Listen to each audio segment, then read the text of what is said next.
Our next guest has written a book called The Invisible Soldiers, How America Outsourced Our Security. Her name is Ann Hagedorn, and she's an award-winning author, a number of books, including a staff writer for the Wall Street Journal. Ann Hagedorn, the author of The Invisible Soldiers. Welcome to KTRS here in St. Louis. Oh, thanks, McGraw. What do you mean by this? Is this like mercenaries?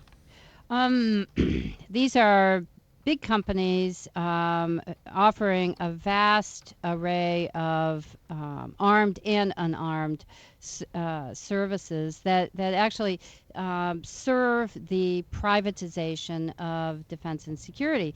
What was a trend and what some people call an experiment during the Iraq War has evolved into a bona fide industry. And so it's best to envision them as sometimes brokers for mercenaries, because some of these companies specialize just in armed security, and some include, like I said, a vast array of services from they could be involved in maritime security, drone operations, air transport, logistics support.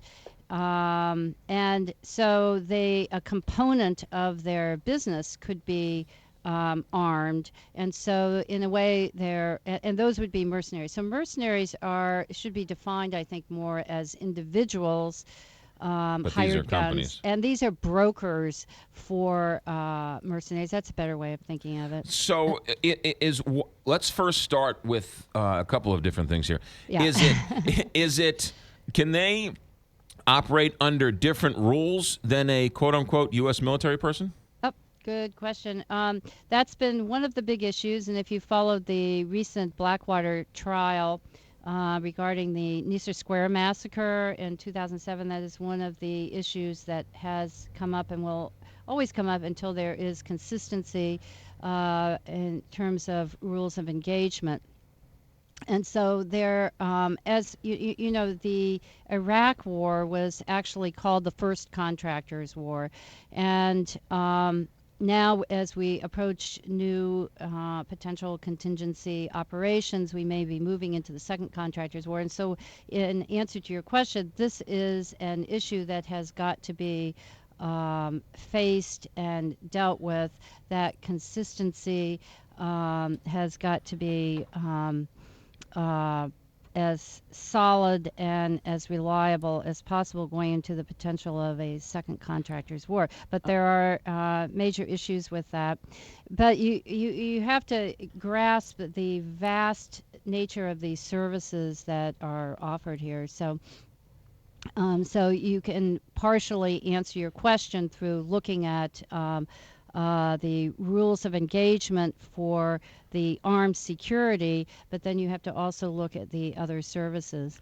Is it cheaper to do this, to outsource it, or is it cheaper to do it through the military? Well, it's I think there's never been a total study of a forensic accounting of the cost effectiveness. And what you have to realize is that once there is a U.S. contract, there are 3 or 4, 5 layers of subcontractors. And those subcontractors, in terms of armed security, could often be, or in any of the services, could often be from third world nations. They often are. There are many studies showing that. Uganda, for example, is a place that subcontractors have often been brought into the mix. And so when you look at the issue of subcontracting and the international level of this industry, they are hiring internationally, they are working internationally, and oftentimes they have a headquarters internationally. So it's very hard to define the cost effectiveness. I think what you have to look at is really the human cost. And this is Sharon Stevens. Yeah. Can you name names here? Who are we talking about? Who's they? Oh, they. Good question. A vast industry of companies, thousands of them. thousands of private military and security companies. I mean, naming names. Well, the most familiar name, of course, to Americans is Blackwater, which has had two names since Blackwater. Is now Academy, and Academy has now become part of a larger group. There are DynCorp is another example. Aegis, Triple Canopy is a company that started in March of 2003 and is now a very successful company. Yeah, there are many. Yeah. The Invisible Soldiers is the name of the book, How America Outsourced Our Security. Ann Hagedorn is our guest. Why did this happen? What was the reason? What was the genesis behind it? Well, it's been that's what the book, there's a narrative, of course, it's a narrative nonfiction book, so there's a trajectory, and you can, what I've tried to show is the evolution, the slow moving progress of the creation, the shaping of a bona fide industry.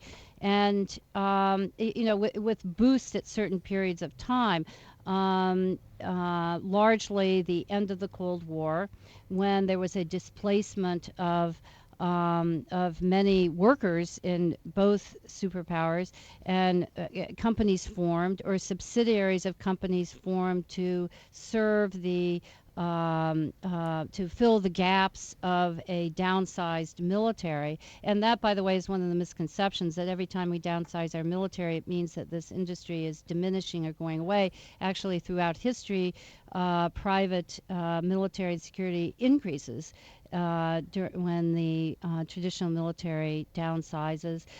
And then, of course, moving forward, we have the boost in what is known as the first contractor war, which is Iraq, where there was a bonanza of U.S. contracts. And so I think if you look at Blackwater in the year 2000, I think they had something like 250,000 in contracts, and by 2007 they were at the billion mark, something like that. Or by I could give you those statistics, Right. but anyhow, so it's why it happened, to fulfill a need. Yeah. And these are on-call companies, so they will fulfill a need very quickly.